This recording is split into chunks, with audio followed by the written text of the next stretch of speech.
कोविड-19 महामारी की वजह से आर्थिक संकट से निपटने के लिए मोदी सरकार ने 20 लाख करोड़ रुपए के बूस्टर में हर सेक्टर और वर्ग का ख्याल रखने की कोशिश की है। गुरुवार को वित्त मंत्री निर्मला सीतारमण ने प्रवासी मजदूरों, सीमांत और छोटे किसानों के साथ शहरी गरीबों के लिए कई ऐलान किए।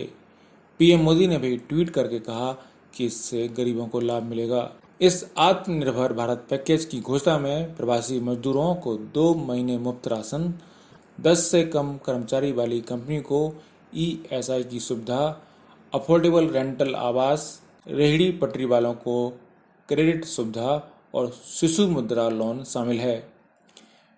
पीएम मोदी ने सोमवार को अपने भाषण में कहा था कि भारत को आत्मनिर्भर बनाने की जरूरत है, इसलिए इस बड़े आर्थिक पैकेज का ऐलान किया जा रहा है।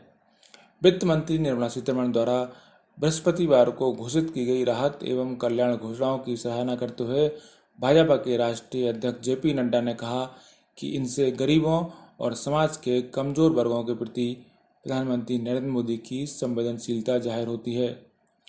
नड्डा ने अपने ट्वीट में वित्त मंत्री द्वारा घोषित कल्याणकारी कदमों का उल्लेख करते हुए कहा कि इनसे प्रवासी श्रमिकों को खाद्य सुरक्षा, कृषि क्षेत्र को गति एवं लघु उद्यमों को लाभ सुनिश्चित होगा। गृह मंत्री अमित शाह ने ट्वीट किया कि प्रधानमंत्री मोदी हमेशा टेक्नोलॉजी के उपयोग से रिफॉर्म को बल देते हैं।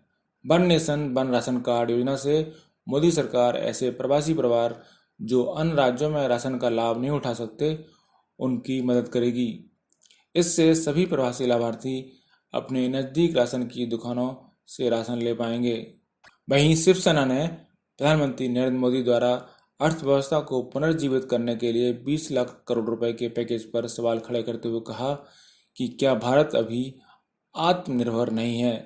शिवसेना के मुखपत्र सामना में पूछा गया है कि 20 लाख करोड़ रुपए का प्रबंध कैसे किया जाएगा।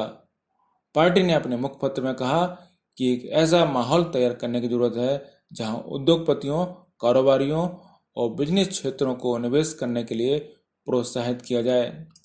सामने में कहा गया है कि आत्मनिर्भर भारत के इस नए रास्ते पर भारत उद्योगपतियों के देश से बाहर चले जाना वहन नहीं कर सकता और इसके लिए कुछ समय तक प्रवर्तन निदेशालय और केंद्रीय जांच ब्यूरो यानी सीबीआई जैसी राजनीतिक संस्थाओं पर विराम लगाया जाना चाहिए। शिवसेना ने कहा कि देश को बताया जा रहा है कि यह पैकेज लघु, छोटे और मध्यम प्रतिष्ठानों, गरीब श्रमिकों, किसानों और आयकर देने वाले मध्यम वर्ग को फायदा पहुंचाएगा।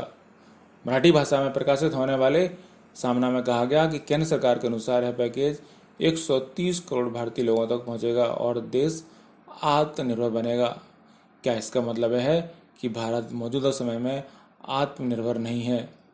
सामने में कहा गया है कि यह अच्छा है कि भारत में पीपीई और N5 मास्क का उत्पादन हो रहा है। सामना में कहा गया है कि कोई भी देश संकट और संघर्षों से सीखने के बाद ही आगे बढ़ता है। आजादी से पहले भारत में एक सुई का भी उत्पादन नहीं होता था, लेकिन 60 वर्षों में भारत विज्ञान, तकनीक, कृषि, कारोबार, रक्षा उत्पादन और परमाणु विज्ञान के क्षेत्र में आत्मनिर्भर बना।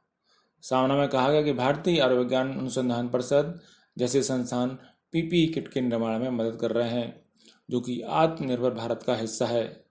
शिवसेना ने इस पर भी सवाल पूछे हैं कि 20 लाख करोड़ रुपए वाले पैकेज के लिए धन कैसे जुटाया जाएगा। शिवसेना ने कहा कि ऐसा माहौल तैयार करने की जरूरत है जहां उद्योगपतियों, कारोबार और बिजनेस क्षेत्र को निवेश करने के लिए प्रोत्साहित किया जाए। सामना में कहा गया कि आत्मनिर्भरता के रास्ते में भारत उद्योगपतियों का देश छोड़कर जाना वहन नहीं कर सकता और इसके लिए प्रवर्तन निदेशालय और केंद्रीय जांच ब्यूरो यानी ईडी और सीबीआई जैसी संस्थाओं को कुछ समय के लिए लॉकडाउन करने की जरूरत है। ब्यूरो रिपोर्ट, पत्रिका टीवी।